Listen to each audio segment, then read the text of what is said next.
Xin chào các bạn. Đây là món chao làm từ đậu hũ. Nếu các bạn thấy thích, mời các bạn vào bếp cùng với Huyền thực hiện món chao này nha. Xin chào các bạn. Cảm ơn các bạn thật nhiều đã quay trở lại với kênh YouTube của Ngọc Huyền. Đây châu Âu cuộc sống Áo.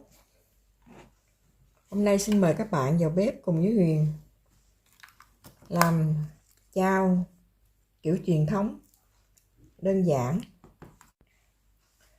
Ở đây Huyền sẽ có 4 hộp đậu hũ, mỗi một hộp là 450g. Mình sẽ làm hết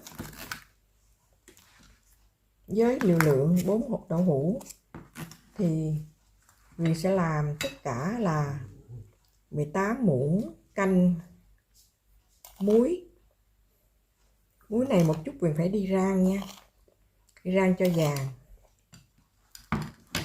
Một ít ớt không cay lắm để cho màu đẹp, màu đỏ, và rượu.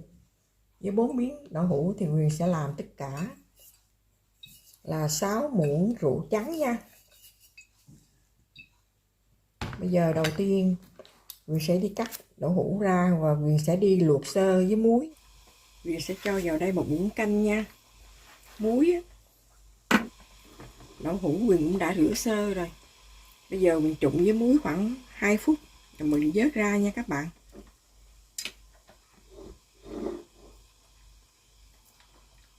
Bây giờ Huyền đem ra nha. Đậu hũ Huyền đã trụng sơ đó trong vòng 2 phút. Các bạn xem rất là nhiều nước luôn đó. Bây giờ Huyền cắt ra nha. Huyền cắt Huyền chậm vô giấy đó cho nó ráo. Mua đậu hũ bình thường nha. Huyền cắt miếng hũ làm 3, xong Huyền cắt làm đôi lại. Tùy nha, tùy các bạn nha. Các bạn có thể cắt cái này làm 3 cũng được. Huyền sẽ cắt làm 2 nha, cho nó bự một chút. Bây giờ Huyền sẽ để trong đây để cho nó thấm nước các bạn. Nó phải là thật là khô. Sau đó mình sẽ trụng với ớt và muối. Huyền đã cắt xong hết rồi các bạn. Bây giờ mình chậm nha. Mình chậm cho nó bớt nước á. Khi nào nó ráo nước xong rồi bắt đầu mình đi rang muối, ớt.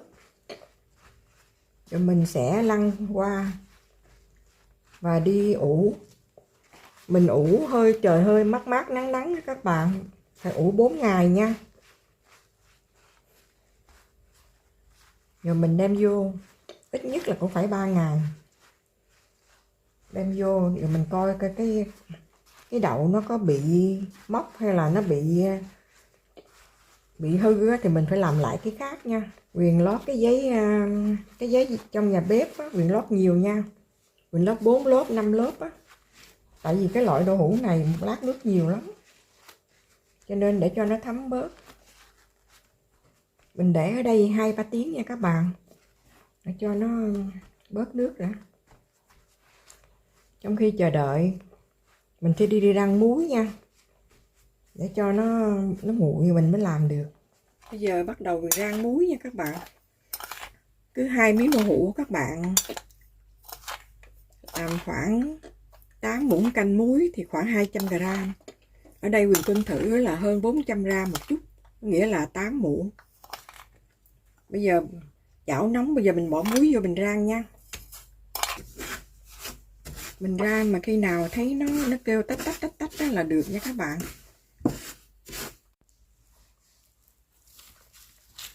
Cái muối Huyền cũng đã rang, Huyền rang hơi lâu nha. Khi nào các bạn thấy nó nổ lên tách á, cái muối á là xong. Bây giờ Huyền trộn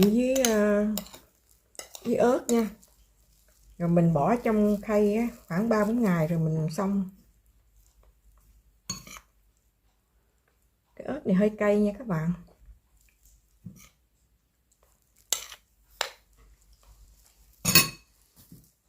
Mình bỏ một ít ớt bột vô cho nó đẹp màu đó. Mình chậm thử nha, nếu không có ra nước nữa là được nha.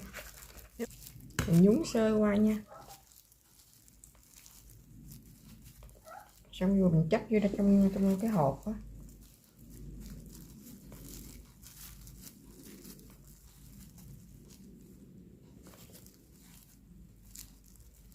Mình làm như vậy cho đến hết phần nha.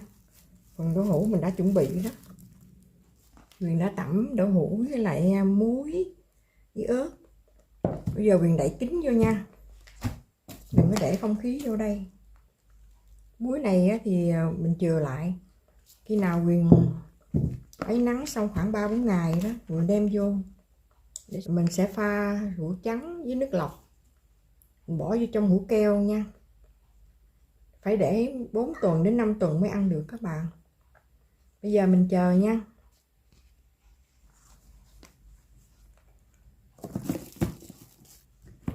Mấy ngày sau Huyền sẽ quay lại nha các bạn. Để ngoài nắng 3 ngày đó. Bây giờ mình đem vô, Huyền bỏ vô hũ nha. Bỏ vô hũ rồi bỏ vô chút rượu cho nó lên men rượu. Mình sẽ cho 6 muỗng canh rượu trắng nha. Rồi bắt đầu mình trộn vô trong hũ đó. Mình để ít nhất là phải 6 tuần đến 8 tuần.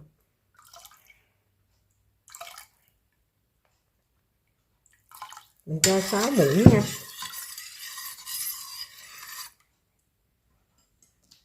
Còn đây là cái ớt hôm bữa còn dư á.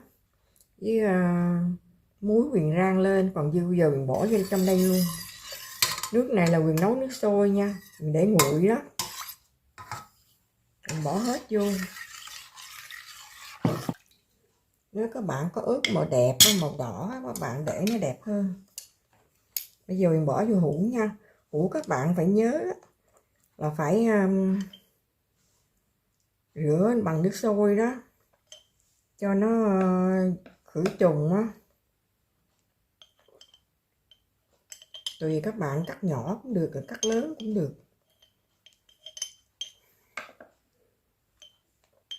Mình chất vô trong cái hũ xong rồi mình đổ cái nước vô nha. Mình sẽ bỏ hết vô trong hũ. Rồi sau đó thì sẽ đổ nước vô. Bây giờ mình bỏ nước vô nha các bạn.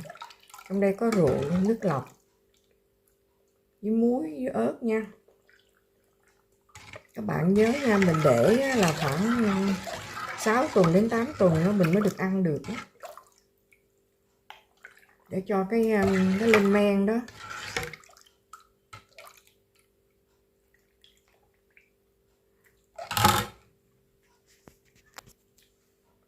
4 miếng đậu hũ Huyền làm được 5 keo nha các bạn.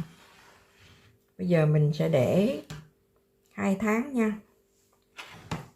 Các bạn lấy cái foil các bạn gói lại. Mình để kỹ nha, mình để chỗ mát nha. Như vậy là xong nè các bạn. Món đậu hũ làm chao Huyền cũng đã hoàn thành xong. Cảm ơn các bạn đã theo dõi video của Huyền. Hẹn các bạn vào video kỳ tới. Bye bye các bạn.